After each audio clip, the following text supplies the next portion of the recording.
Hello guys, and welcome to another video. From this video onward, we'll be talking about Android programming. Recently, Google introduced some Android libraries that makes Android programming easier. So we'll be looking into that. Though I have done some Android programming courses recently, but it was along with Firebase. But this time we'll dig more into the Android aspects of things than Firebase. So some of the things we'll talk about from this lesson onward is Android Room Database, which is a library built on top of SQLite for doing some database manipulation without going through the whole boilerplate code of SQLite. WorkManager, which is for scheduling background work, Lifecycle-Aware Components, ViewModel, LiveData, navigation components, paging, and data binding. Uh, all of this will be done on using the Kotlin programming language instead of Java. So before we go into the we have to get a refresher on the Kotlin programming language, where we'll talk about variables, control flow, collections and iterations, methods, classes, and so on. So I have done a course before on Kotlin programming language, but this time I want to make it more simpler and easier to understand. So I urge you guys to please stick around and pay more the usual attention because it's going to be very exciting. So with that, I will see you in the next video. So welcome back guys. As I said in the last video, we'll dig more into Kotlin first before Android. So to get started, our IDE or our code editor is going to be the IntelliJ. And first you're gonna have to download it from the website jetpack.com/ide/download. I'll leave this link in the description of the video where you can easily get it. And make sure to download the community version, or if you want to, if you are rich, you can go for the ultimate version. But I'm sticking with the community version just for this tutorial. So after you've downloaded it, go ahead and install. And after installing, open it. It will take you to this page. Here I created a project before which was for something else, but for our video today, or for our lesson today, we're going to create new projects. Now in the new project, make sure that Java is selected. They will be working with Kotlin, but just make sure Java is selected because Kotlin is built from Java, so they are similar kind of. So select Java, and if you have not downloaded and installed Java, please download and install. Once you download and install, IntelliJ will automatically detect it here. So because I have it installed, so it automatically detected it. So select Kotlin JVM, that's Kotlin virtual machine. Then go to next. Now for the name of our project, I'm going to name this Kotlin starter, right? I click on finish. And once you click on finish, IDE will go ahead and set up the blank projects for us with some codes in it, or with some files in it, some industry files required to build the project. Now, as you can see, the src directory is empty, which stands for source. So to get started, we are going to first of all create a file and then start from there. So I'm going to right click on the src, go to new, and I'll go to Java file, and I'm going to just name this main. That's how I'm naming main. I'm going to hit enter. So register new Kotlin test. This file name is associated with it. Oops, this is supposed to be a Kotlin file. So I'm going to cancel this and recreate it again. So delete that. So it's because it doesn't know the extension of the file. That is why it's complaining. So now this time I'm going to select Kotlin class of file, which will make the extension a .kt extension. So I'm going to name this main, and I'm going to select file. I'm going to click OK. So after this set, and the next thing we want to do is to make sure that our main method is running. So I'm going to type main, and once I type main, as you can see, the IDE is giving me suggestion. Are you looking for the main function? Yes, I'm looking for the main function, so enter. So once that is done, you see the little green play button here. Once I click on this is going to run my Kotlin program, but there's currently no code inside it, so nothing is going to run. So let's start by talking about variables, because the first thing you want to learn in every programming language is the variables. Variables are like tools you use to work in the normal life. So in programming, variables are very necessary to program whatever you want to program. You cannot do without them. So let's talk about variables today. And in Kotlin, there are two ways of creating a variable. You can either use the var keyword or the val keyword. Now these two are different because var is mutable, which means that it can be reassigned, while val is immutable, which means it cannot be reassigned. That means it's a read-only variable. Now this is what I mean. I'm going to create a variable now using a keyword val. I'm just going to name this name, and I'm going to give it a type by using a column, and the type is going to be a string. And in here I'm going to assign a value of init to it, right? Now watch when I try to reassign name to another variable. So I'm going to do this, and I'm going to do this. So if I hover on it, this one is going to say, so var cannot be reassigned. Yes, that's because val is immutable. But if I change this to var can be reassigned. And I'm going to, for a sec, I'm going to remove that line and just going to print it out. So print ln is how you print something out in Kotlin. So I'm going to print out name. I'm going to run this, run main.kt. This might take a second because it is the first time I'm doing it, but in subsequent times it'll be faster. So it printed out me because that is what I wanted it to print out.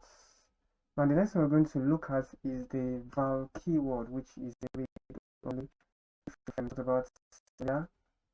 So val means is immutable, while var means is mutable, which means var can be reassigned like this. I'm going to just duplicate this line out and take this out, and I'm going to take this out just to tell Kotlin that I want to reassign it. I should reassign it and see print out name. This is going to change. So before now, the variable we've been declaring are variables that are just within the scope of the main function. Now what I mean is that if I should try to access these variables from another function, I won't be able to, because this is called a local variable. Now in Kotlin, variables can also be global, which means I can declare it above the main function, and of course I cannot initialize it here. I cannot reassign it outside. I need to reassign it inside the main function. So here I declared a variable, and it's called ini, and I reassign it in the next line. I'm going to do another one this time. I'm going to declare an immutable variable. I'm going to call this grades, and it's going to be a type of string, and this is going to be hello.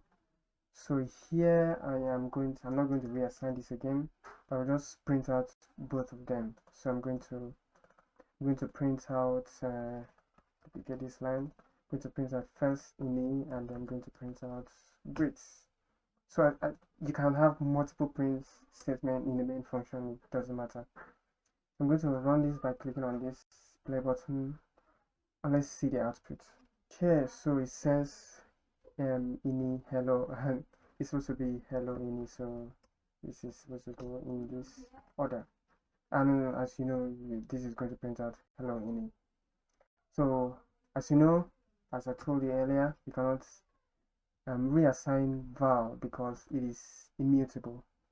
Now what if I want to declare my variable as a null type? Let's say I want I want ini to be null. Can I just put a null value like this? Nope, it's going to give me an error. Now if I should hover on it, this says null cannot be a value of type of non-null type string. That's because in Kotlin, variables are non-null by default. But if you really want to make your variable nullable, then you need to come over to just after the type and put a question mark. So this will now make it a null type of variable. So I'm going to print out name here. Let's see what it's going to print out. So print ln, and I'm going to print out name. So around this. So as you expected, this prints out a null value because I made it null type. Now another thing in Kotlin is that Kotlin is very smart to detect the type of the variable without explicitly declaring it, and that is what is called type inferences. Now what I mean is that instead of me putting, I'm going to take out this one. Instead of me, oh sorry, let's bring that inside of the main function. So instead of me explicitly giving it a type here, I can omit it. And as you can see, this type is grayed out, which means if I over on it, it says explicitly given type is redundant here. It means that Kotlin can detect the variable value and know what the type is. So I'm going to omit the type out. Now once I omit the type out, as you can see, this still works. So this is what is called in Kotlin type inferences. No need to explicitly declare the type, just the value is enough.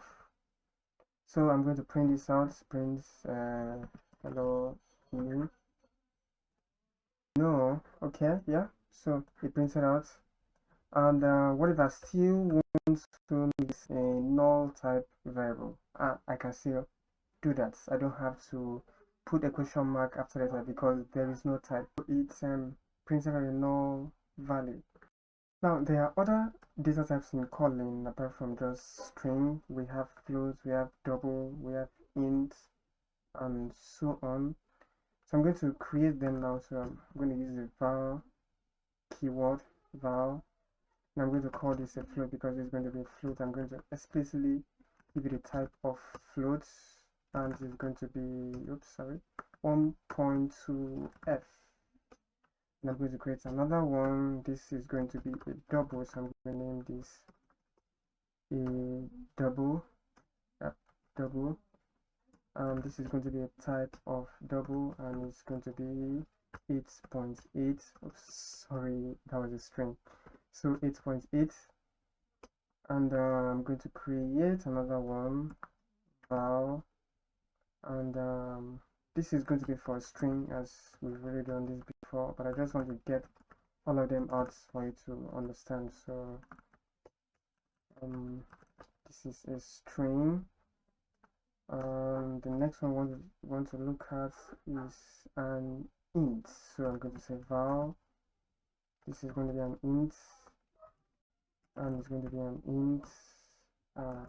This is going to be 1, 2, 3. So these are some.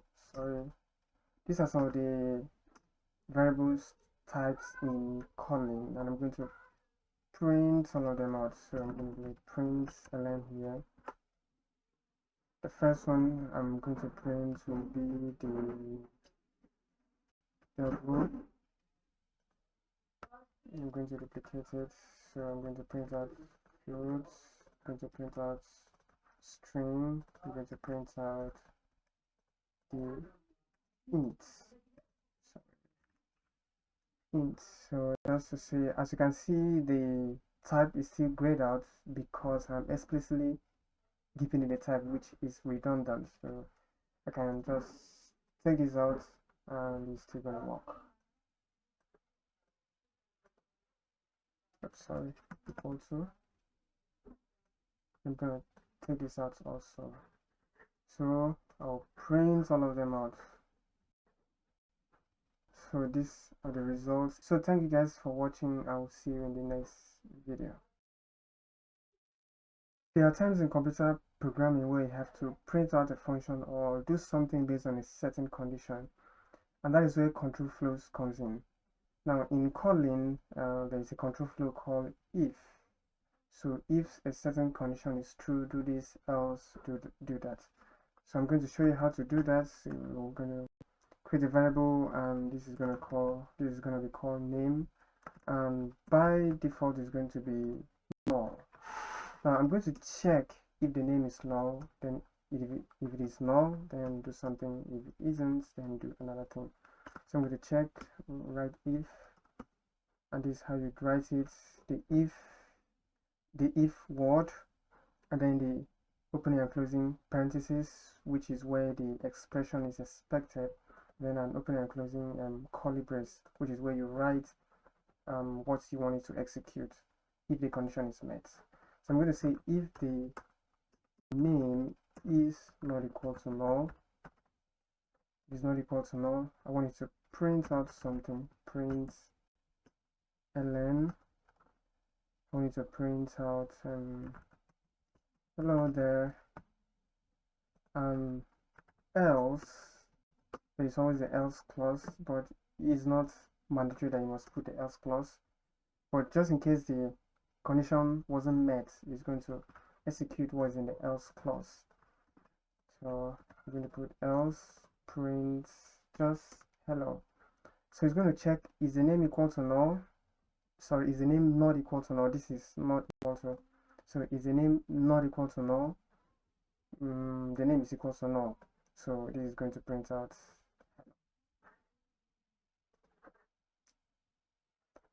As you expected, it printed out hello. But what if I give this a value and I'll say new? Let's see what it's going to print out.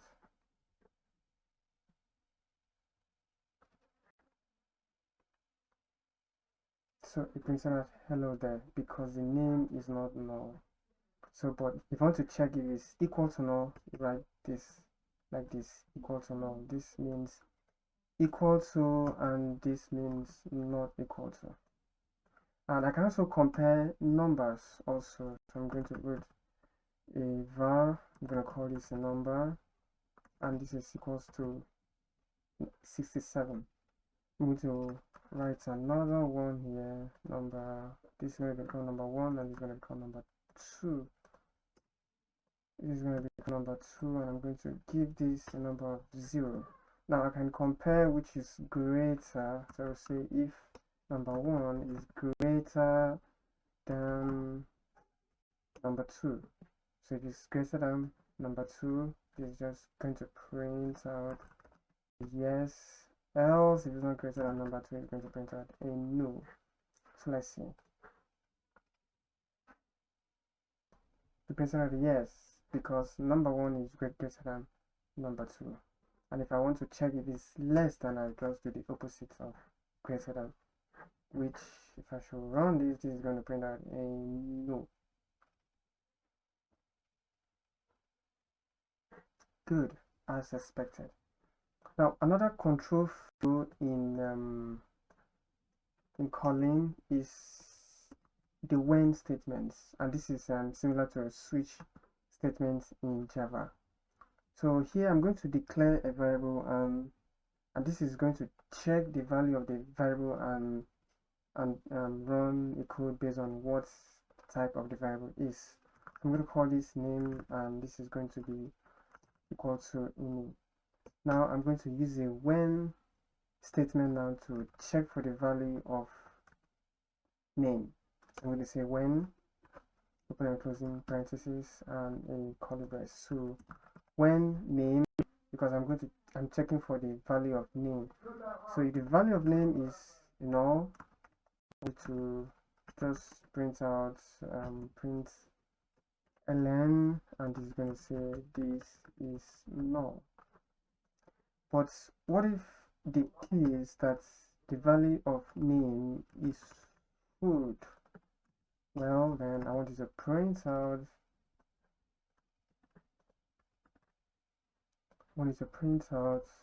this is food. But what if the value is not what we expected, or is not any of this given type? Then that is where the else comes in. The else stands as default. If the value of name does not equal to food and does not equal to null, it's going to execute whatever is in the else clause. So I'm still going to, I'm going to print, this is the else clause. This is the else clause. Oh, this is the spelling of clause. This should be the spelling of clause. So this mistake there. And now let's actually give it the actual value now. Oh, but first let's wait. Let's run the code first and see the else clause. So because the name did not evaluate to null and did not evaluate to rows, so the else clause ran. Now let's actually give it the value now. So I'm going to say ini. So in the case that the value is ini, this is going to print out this is ini. I'm going to run that.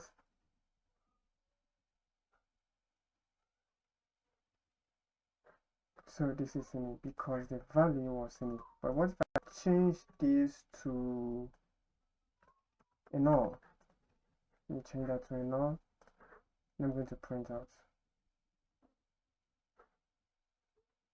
And of course, as you know, it's going to print out a null because the value is null. So now this is the when statement. Now I can also assign variables based on a given condition. Now what I'm going to do is I have a variable here called name, and as you can see the type is a null. It's a string type of a null string. So what I'm going to do is I'm going to create another variable here. This is going to be called val, and I'll call this greets. And greet will be equals to a condition. I want to check if the name is null. Then if the name is null, I'll assign a value to it, else I'll assign another value to it. So I'll check like this if. So I'll say if name does not equal to null, then assign a value to it. I'm going to assign hello. Else I'm just going to assign the name to it. So this is going to come and check, is name equal to null? Yes, name is equal to null. So it's going to assign this to it. But this first one, check if the name is not equal to null. But this I actually wrong because the name is equal to null. So this is going to just still assign a null value to it. I'm going to print it out so you understand what I'm talking about. So I'm going to print out greets. So let's say yes, is evaluated to null. I'm going to make this equal to this time, so we'll assign the value of hello to it. It assigned hello. Now there's something I want to mention here. This is a string type, right? This is a nullable string which has the value of null. So as I said before, you use this when you want to evaluate your value, when you want to assign a null value to a variable. But then there's another word in Kotlin called nothing. Now this nothing means that it says nothing has no instances. You can use nothing to represent a value that never exists. For example, if a function has a return type of nothing, it means that it never returns anything. So this is just like a void. You are basically saying, hey, I don't want the value to be anything. So just use the nothing keyword here with a question mark. So this has a value of nothing, and if we try to print this out, result, so the result evaluated to hello, because here I'm checking if the value is equal to null, and it's null because nothing means null. But if I should change it to not equal to null, this is still going to assign, this is now going to assign the name, and it's going to be null. Exactly, null. We can also assign variables based on a condition using the when statement. So we saw how to use the if, but now we're going to see how to use a when statement. So I'm going to cut the if out from here, and I'm going to use a when here. I'm going to check for the value of name. In the case that the value of name is null, just assign hello to it. Sorry, assign hello to it. But in the case that the value of name is let's check. No, I'm not going to write another condition. Rather, I'm just going to put the else, because as you can see, the when is underlining red, which means there's an error. Over on it, it says when expression must be exhaustive, add necessary else branch. So it needs the else branch for the defaults. But for the defaults here, I'm just going to assign the name back to it. So I'm going to print this out.